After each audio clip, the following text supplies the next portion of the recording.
All right, so today we are going to, yes, today we are going to very briefly go over some of the vast Greek achievements. Honestly, if we focused on every single detail about all of these very important Greek achievements, we would spend a like entire week talking about it. There's a lot. The Greeks had a huge influence on our society, on Western culture in general. They made a lot of contributions to art, medicine, mathematics, science, philosophy. So they've had a far reaching effect that people don't always realize. Like I said, the Greeks have had a lot of influence on us, and most of you probably didn't really realize that until more recently. So, starting off the arts, this is just a very basic overview of Greek influence on art. It's not by any means comprehensive. The Greeks contribute heavily to the development of art, including sculpture, painting, architecture, drama, and also writing. They're master artists. Obviously, not every Greek is, but the best of the Greek artists are master artists, even by modern standards. Um, Sculptors, painters, they go for a lot of beauty and realism. Sometimes they sort of over exaggerate the beauty of a human form, but like they're showing an idealized version of the human body in a lot of their sculptures. And so when you see art like the sculpture to the right of the screen, which is from ancient Greece, um, you see kind of like a perfect person's body and face and all of those things. But it's also realistic in a lot of ways. Unlike ancient Egyptian art, where you might see a lot of people depicted in a very stylized sort of way, the Greeks go for what human bodies actually look like. They study anatomy, they study the movement of a person's body and muscles and all of that in order to create these more lifelike sculptures and paintings. They pay a lot of attention to detail. Also, in their architecture, they favor these large columns that make Greek architecture very noticeable and apparent and obvious for pretty much everybody who's ever seen a Greek building. They also create drama, and the Greeks are the first people to go to plays for the purpose of entertainment. It started out as like a religious practice and ceremonies, acting out stories of the gods, things like that.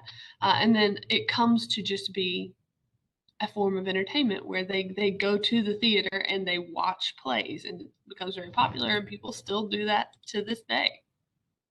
Now, moving on to the field of philosophy, uh, the Greeks are kind of the first ones to really delve into, not the first ones, but the most well known thinkers of the ancient world.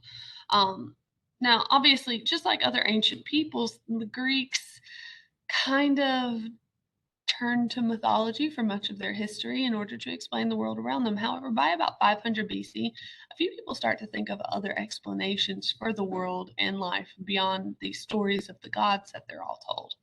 And we call these people philosophers. And basically, they believe in the power of the human mind to think and reason, more so than just, oh, everything's made by the gods and using that as an explanation. They delve deeper into people, their motivations, their thoughts. Now, the greatest of these Greek philosophers was a man named Socrates. Socrates. I still use one of his methods called a Socratic seminar. Well, we call it a Socratic seminar because it's based off of some of his teachings and his way of educating others, which is asking questions. So he believes people should never stop looking for knowledge, and he's a teacher as well as a thinker. Now, Socrates didn't write really anything down, which is unfortunate because he was exceptionally intelligent. Um, Today, we call his type of teaching a Socratic method. He teaches by asking questions about human qualities, love, courage, whatever it is, and then he challenges his students' ideas. One of his most famous sayings was that, um, oh, I can't remember exactly how it goes, but the essence being that I'm wise enough to know that I don't know anything at all, which is probably a pretty good thing to live by. Um, he's an interesting sort of person. Now, uh, then he would challenge his students' ideas. So it would be like me doing what I do at times and asking you questions. Um, and it's easier in person to do this, but I ask my students questions and I'll let them discuss and I'll let them debate. And then I ask further questions or I challenge their ideas or I let other students challenge their ideas. This is all stuff that Socrates really sort of first started and implemented. His student was named Plato, who actually did write everything down. In fact, Plato basically wrote down his interactions with his teacher, like a script, things that he remembered, sometimes imaginary discussions that may not have actually happened between he and Socrates. But Plato wrote down a lot. He also creates a school, an academy in Athens, where students, philosophers, and scientists can go to discuss ideas. And that's what they do at this school. They talk about their ideas, their thoughts and opinions, and they challenge each other. And so they grow this philosophy and this development of ideas. He also wrote a lot of things, a lot of works, such as one that's called The Republic. It describes his idea of an ideal society that's based on justice and fairness for everyone. And he argued that in that story that society had to be run by philosophers in order to accomplish this, which has never actually happened. But he thought that that would probably solve most of society's problems. Let the thinkers handle running everything. His student was Aristotle.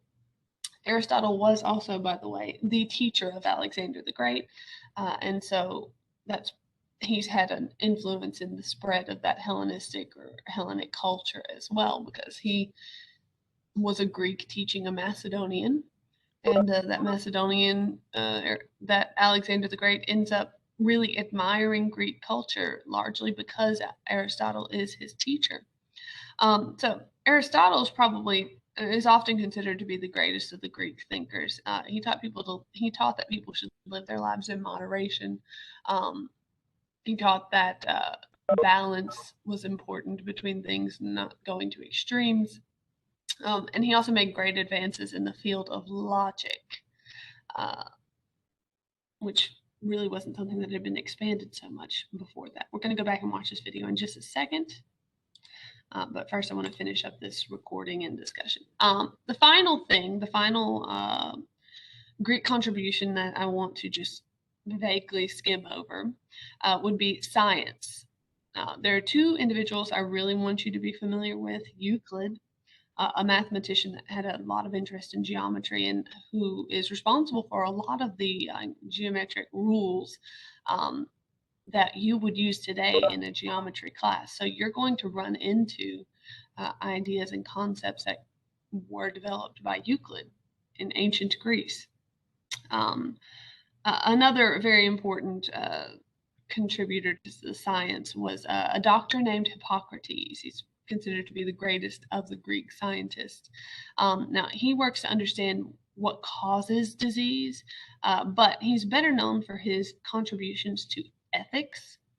In fact, doctors today still take something called the Hippocratic Oath.